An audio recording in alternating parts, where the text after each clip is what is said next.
The 20 Days of Turin, a report from the end of the century. Chapter 1, Insomnia. His name in itself will mean close to nothing nowadays to people caught up in very different business from our own, but we'll give it regardless. Giovanni Borgesio. You'll find no shortage of Borgesios in Turin, but I doubt that's the reason his identity has gone unremembered. It's simply the fate of all the names that have ever opened long lists of the dead from natural disasters, from floods, from cholera outbreaks, from plagues.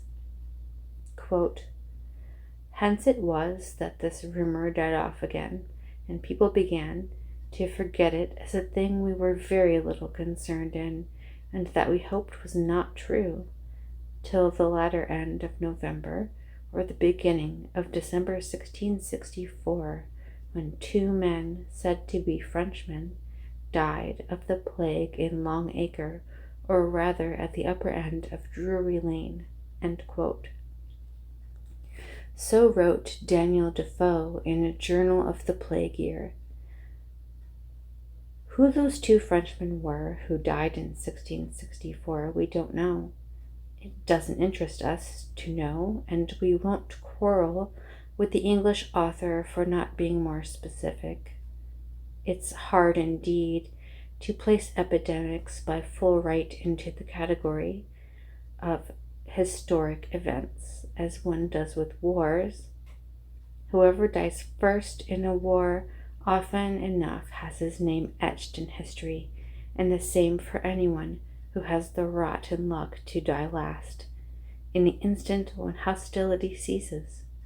So what draws us to Borgesio then, if the 20 Days of Turin were neither a war nor a revolution, but as it's claimed, a phenomenon of collective psychosis, with much of that definition implying an epidemic? The newspapers had written about him on July the 3rd, 10 years ago, with much foresight, we needn't say, regarding the things that would follow. It was added that several members of his family were still alive, and that it was possible to talk to at least one of them. The dwelling where I now interviewed her was the same place where the victim had lived, and this aided our task of moving backward. The house can be found on Corso Castelfidardo, almost at the corner of Corso Vittorio, 2 places where the fury of those days was most unleashed.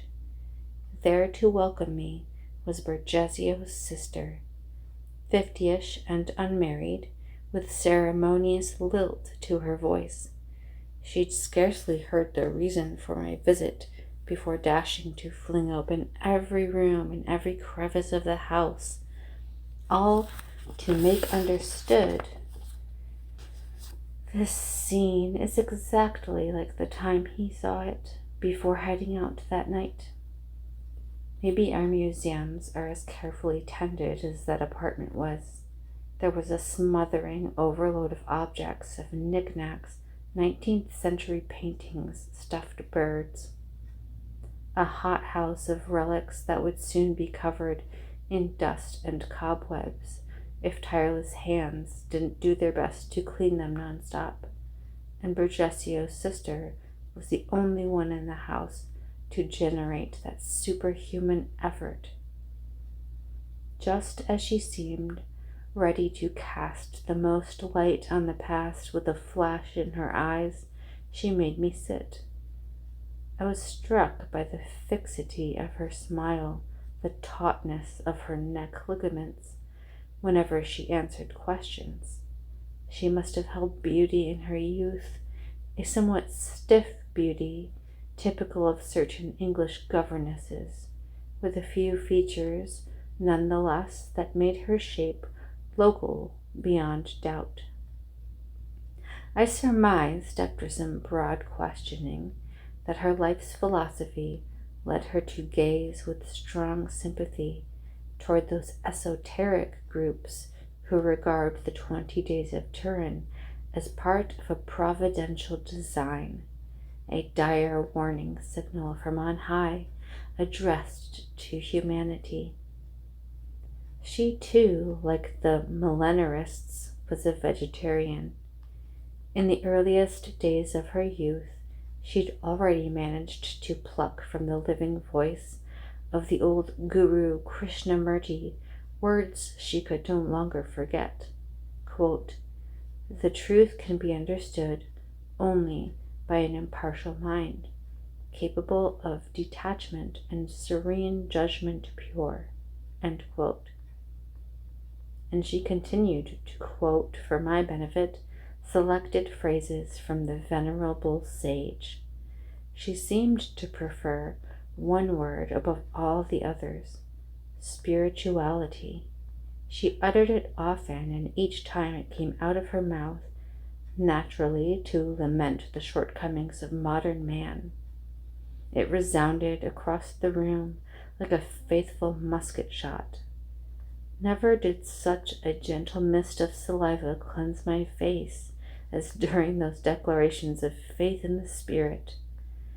I tried to ask her if she'd happened to attend the library a few times back in the day, but she blushed so much that I thought it was sensible to give that topic a miss. Our spiritual, mature signorina seemed to strike up an elusive resistance when my questioning fell on her brother's last days. She preferred to skim over his adult life. In its place, she lingered on the happy times of his childhood, a childhood lived out with his family in a fervent communion of playtime. When he died, Giovanni was 35 and not very satisfied with his line of work. She suddenly, in a hushed voice, tightening her lips and turning away her head, I had no time to get a foothold before she continued, forcefully staring me in the eye. Giovanni loved trees and flowers and nature. He had always loved them since he was a boy. It was like an injunction to believe whatever she was saying. I was starting to get used to the abrupt changes in her voice, sweet tones, almost velvety, when she drifted off into memories of the good old days and an aggressive huskiness as she set out to impart me with several of her profoundest convictions. I still had a chance to get closer to the heart of the matter with a cautious and circling maneuver. I began to talk about myself, about my positively unexciting work. I told her I was working at a firm and I loved playing the recorder, and I'd written some books on municipal historiography, and then, little by little, I began to bring in the topic of insomnia. Did Giovanni suffer from insomnia at that time too? I asked her. She denied it. She denied it flat out. Her brother never suffered from insomnia one bit. No, there was never a time when he failed to be well rested. She put too much emphasis on that story, and I gathered that she was lying. But I gathered, too, that she would rather die than admit to the contrary. Her declared love for nature, for flowers, her veneration of her brother's childhood, they all betrayed a stubborn desire to see the beauty of things at any cost. And it wasn't hard for me to picture her manners a decade earlier when the nightly city came alive with sleepwalking presences. I could imagine her putting up a fight, the tendons in her neck pinched tight in agony, her spasms as she grappled in a deadlock with the impossibility of sleep. The categorical imperative of spirituality erected to prohibit herself from poking her nose out the door, to avert the shame of associating with other women who stooped to walking outside in their skimpy nightclothes.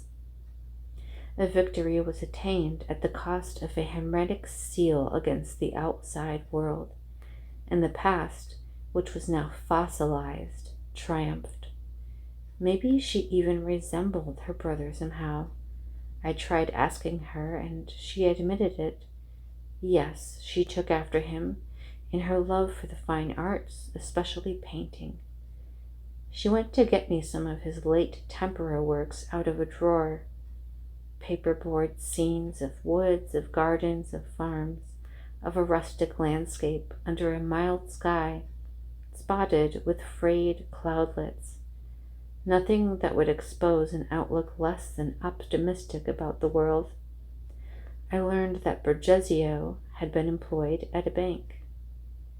He didn't write much, didn't leave a diary, I asked, but the suspicion that my questions were edging once more toward the topic of the library made her even more red-faced than before.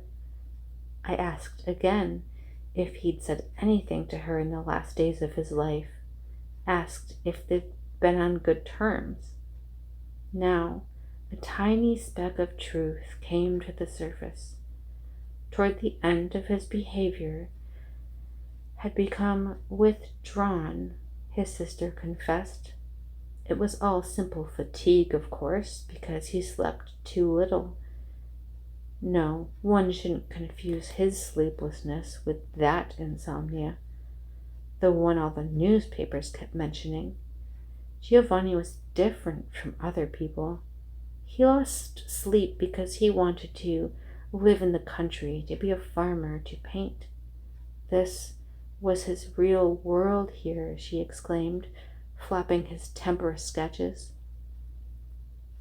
And that was why he couldn't sleep, she added to bolster the point. Her head gave a series of insistent nods, almost as fast as a woodpecker. The mention of insomnia had left barely enough rapport between us to continue the conversation. On her cheeks I spotted the glimmer of 2 little teardrops. She sniffed her nose and quickly wiped them away. I had to be ready to jump on this moment of weakness.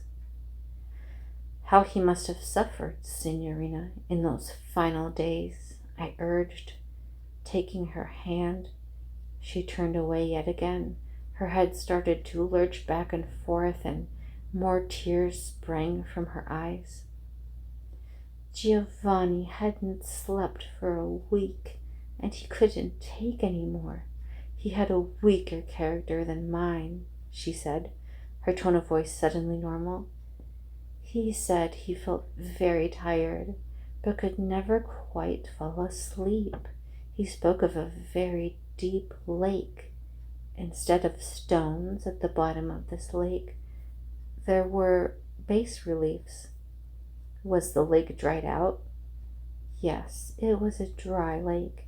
That image was fixed in his mind, a lake with a very deep bottom.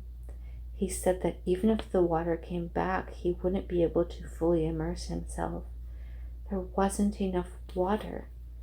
He felt that the bottom of his lake had suddenly been raised, as if someone from below had pushed him up, and that there was no real difference between the depth of the lake and anything else, not the city, not the asphalt, not this house. Her accent turned dramatic, mentioning the house. She wiped her eyes again and continued. He couldn't fall asleep because he couldn't sink into the lake, and this even made him furious. He kicked the furniture, the chairs, and he used to be such a gentle person. Then eventually he calmed down. At least he seemed to calm down. I watched her spring up and pace across the room to and fro, clasping her hands in torment. But you still slept, Signorina? I insinuated. Yes, I slept, but I woke up often in the night and heard him in the next room, fidgeting. His whole situation felt so regrettable. Yes, it really did tear my heart. Sleeping pills couldn't help him. They couldn't lower the bottom of his lake. There was nothing that could lower it. I remember him talking about space, about room. He wanted a room. He said that within him there was no room left, no more space to move, to turn around. He said something horrible as well. Even if I wanted to kill myself, I wouldn't find the space to die. And then he went out that night. He left because he hoped that the streets, the squares, the avenue would restore something within him that had vanished. He thought that looking at the sky, the heavens. She began to sob. I had to wait for her to calm down before asking about those bas reliefs she had mentioned. The bas reliefs? Oh, I can't remember well. He said they were badly worn out. He seemed to recognize images of himself as a child and the faces of our mother and father, but then he wasn't quite sure. They were too weather-beaten, too eroded. She gave a long pause, sighing. I had no idea what would happen later outside. Why, I didn't try to hold him back when I saw him get dressed and make for the door. My place is here, in this house. She said it proudly, with the tone of a Vestal Virgin. And what happened after that? After? I don't know. I was standing by the window to track him. He must have gone towards Corso Stati Uniti. I guess so, because they found him there the next day, next to a tree. I didn't have the courage to go and identify him. Our uncle went and recognized him from a medallion around his neck. I really can't understand what happened to him that night. She sat down, gawking at me with moist, curious eyes, as if awaiting a response. I think I might know, I ventured to say. She tightened her corset, brought herself close enough for our knees to touch, and seized me by the hand. If you know, why don't you tell me? She said. I know he left around 2 a.m, dressed to the nines, because his family upbringing would never have allowed him to head out in pajamas, as it occurs to numerous others. She nodded eagerly. And once he was outside, he came to Corso Castel Fidardo, where he certainly found more people, other insomniacs like him. I don't believe that your brother tried speaking to anyone. He wouldn't have known what to say. No one spoke during that time. I know, he was a rather solitary person. He was obsessed by the dried-up lake, the bas reliefs. He felt like he was being crushed by those images of stone, and he was looking all around, searching for space. He was looking at houses, at treetops, at the stars. Poor Giovanni. Perhaps watching the houses and the movement of the leaves, he tried to stir his imagination, who knows, in an effort to loosen the grip of whatever was crushing him inside. That's when he reached a flower bed, where he found the monument. The monument to Vincenzo Vella? Indeed, yes, he must have stopped for a moment to look at it, unsure whether to proceed where the road curves or turn around into Corso Stati Uniti. His nose probably caught a strange vinegary smell, which at that time was fouling the air. It's true, sometimes it came all the way here, even through the windows. But it's likely he didn't notice. The vinegar smell had become an almost natural occurrence, especially for anyone living in the city center. Perhaps he took a walk around the monument. Has he ever talked about that monument? No, but, well, yes, he mentioned it to me one day, half joking. It was to make me understand how his memory was starting to betray him, because of insomnia. Alda, he told me, do you want to know something funny? I swear the statues of Vincenzo Vela and Napoleon Bonaparte had swapped places. It isn't Vela with his back turned on us, is it? No, I answered him. I'm sure it's always been Napoleon's back, or rather the back of his armchair. He shrugged his shoulders and gave a sad smile. Must be, he said. In that case, it's likely that his torment was heightened looking at the monument. The gray figure of the sculptor and the white form of the dying Napoleon were very different from his bas-reliefs lying at the floor of the lake. They were sculpted in the round and seemed almost alive by comparison. Prey to an inner anguish which had now reached its pinnacle, your brother made his way along Corso Statio 90. There must have been people on the street moving here and there, some crossing the road diagonally, others passing in straight lines. A few popped out from between parked cars, yawning and staggering. I can recall those nightly scenes well because I'd been there myself. There was something floating around, something ghostly. Your brother blended in with the rabble. Then all of a sudden I think he must have stopped. Next to the tree? I couldn't say for sure, but certainly he stopped. His whole body must have stiffened. It must be that.